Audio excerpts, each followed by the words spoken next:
নমস্কার বন্ধুরা, আশা করছি আপনারা সবাই ভালো আছেন, সুস্থ আছেন। আর আমরা দেখছেন তো কত মজা করছি আপনাদের সবাইকে জানাই হ্যাপি হোলি। হোলির অনেক অনেক শুভেচ্ছা। আপনারা সবাই রং মেখেছেন তো? আমাদের অবস্থা দেখতে পাচ্ছেন তো আমরা কেমন রং মেখেছি। আর মিনি কিচেন ভিলেজ ফুড পূজার পরিবারে আপনাদের সবাইকে অনেক অনেক স্বাগত। আশা করছি আপনারা সবাই ভালো আছেন। তো আজকে আমি আপনাদেরকে রেসিপি বানিয়ে দেখাবো, হোলি স্পেশাল একটা দারুণ রেসিপি। আপনারা সবাই ভিডিওটা সম্পূর্ণ দেখবেন, আর ভালো লাগলে অবশ্যই আমার ভিডিওটি শেয়ার করবেন, লাইক করবেন। আর এখনও আপনারা যারা আমার পরিবারের সদস্য হননি তারা অবশ্যই আমার পরিবারের সদস্য হয়ে যান।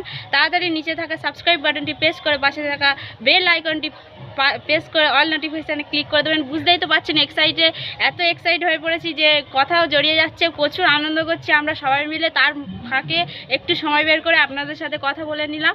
আপনারা সবাই আমার ভিডিও দেখবেন প্লিজ, আর তাড়াতাড়ি 1K সাবস্ক্রাইবার পূরণ করে দিন, তাতে আমি খুব খুশি হব।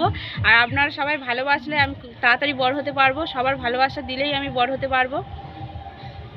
তো ঠিক আছে, ভিডিওটা শুরু করছি।